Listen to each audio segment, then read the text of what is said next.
Bonjour à tous, Ludovic Leclerc, votre analyste pour budgetinvestor.be. Voici la mise à jour en vidéo de mon avis concernant les différents actifs corrélés au dollar, c'est-à-dire l'euro, l'or et le pétrole. Alors, voyons ensemble les conséquences de ce fameux Brexit pour la semaine du 27 juin.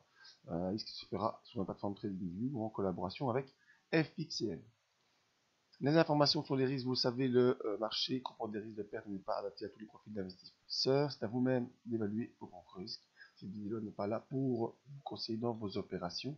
Ce que je vous conseille, moi, simplement, c'est d'utiliser des comptes démo afin d'établir vos stratégies.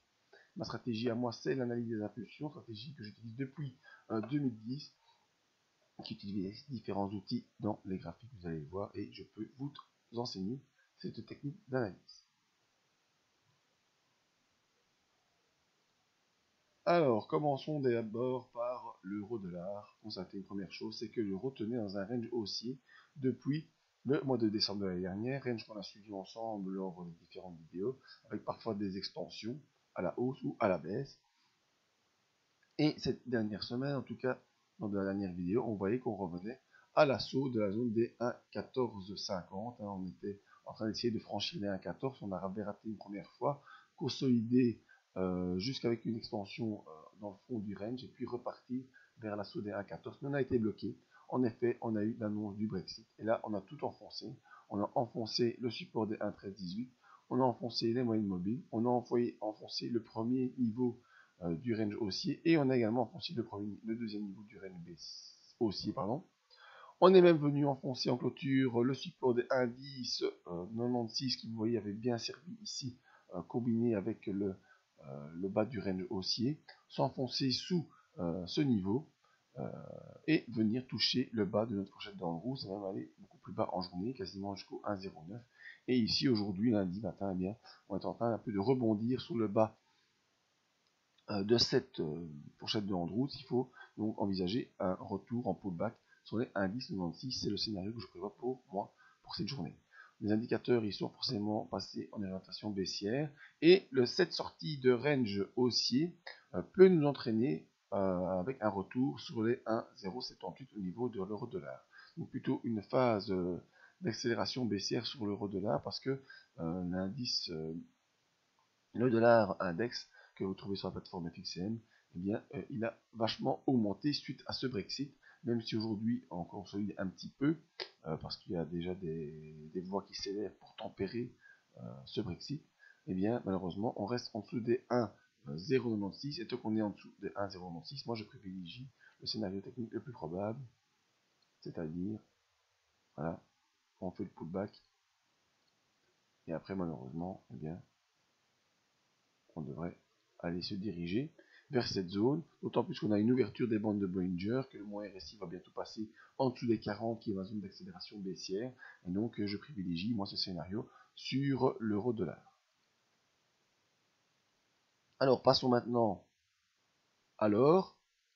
L'or, lui, qui a complètement monté, et d'ailleurs on avait eu lors de notre dernière vidéo une vue d'accélération sur les 1293 $.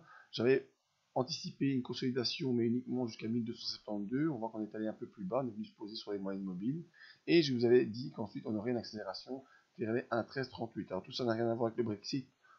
Si bien sûr le Brexit a accéléré ce scénario de manière très très rapide, mais de toute façon on était dans une phase d'inversement de tendance et d'accélération de tendance sur l'or au vu de la faiblesse des économies de manière générale, et le Brexit n'a fait qu'accentuer cette vision de faiblesse des indices. En tout cas, ici pour l'instant, vous voyez qu'avec le Brexit, eh bien, il y a eu une grosse accélération, on est déjà venu pour une première fois au contact des 1338.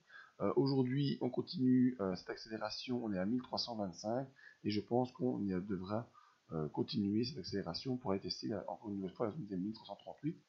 Si on franchit cette zone des 1338, eh bien, on aura un nouveau target dans les 1385. Vous savez, depuis un bon moment, depuis que je vous en parle, l'or a complètement inversé sa tendance long terme. La phase baissière est complètement terminée et on revient dans une phase haussière, peut-être de long terme également, ce qui n'envisage rien de bon pour les indices. Ça, c'est une autre histoire. Alors, en termes de support, on a les 1293 à surveiller. Bon, le dernier scénario que je vous avais fait, voilà, je vais vous l'effacer. Maintenant, qu'est-ce qu'on peut avoir? Eh bien, peut-être une petite latéralisation ici. Avant, je pense, une nouvelle accélération en direction des 1385. Donc ça, c'est mon scénario, d'autant plus que mes indicateurs d'impulsion sont bien orientés.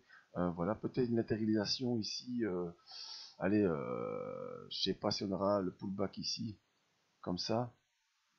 Mais bon, on aura quelque chose qui va latéraliser ou qui va doucement monter avant de passer en une fois. Voilà, en flèche. Avec de toute façon un objectif qui pour moi se situe vers les 1338.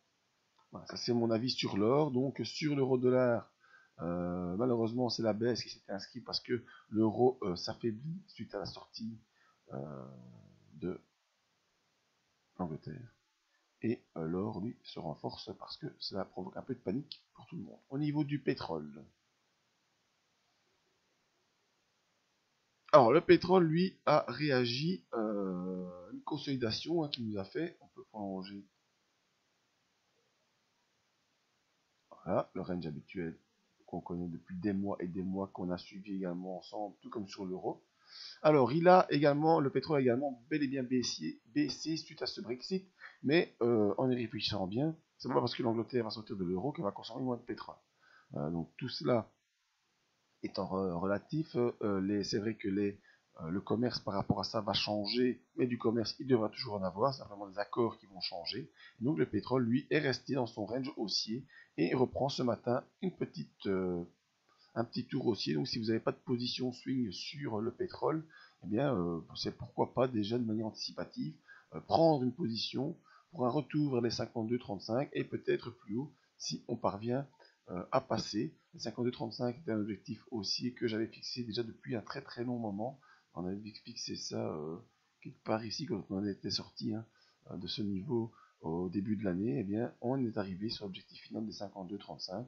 Et pour l'instant, j'ai pas encore refait des calculs pour fixer d'autres objectifs, mais je vous ferai ça pour le week-end prochain, il n'y a pas de souci. En tout cas, sur le pétrole, moi je pense qu'il ne faut pas paniquer. C'est pas parce que l'Angleterre va renégocier des accords avec l'Europe qu'elle va consommer moins de pétrole. Ça ne va rien changer à la consommation des entreprises et les prix du pétrole vont, à mon avis, pouvoir reprendre une phase haussière parce que la phase baissière également, tout comme sur l'or, me semble bel et bien terminée. Donc voilà, c'était mon avis sur l'or, le pétrole et l'euro face au dollar. Pétrole haussier, l'or haussier.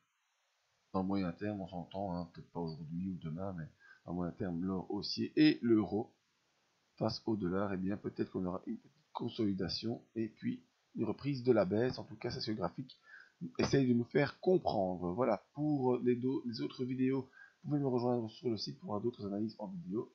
N'oubliez pas la zone coaching.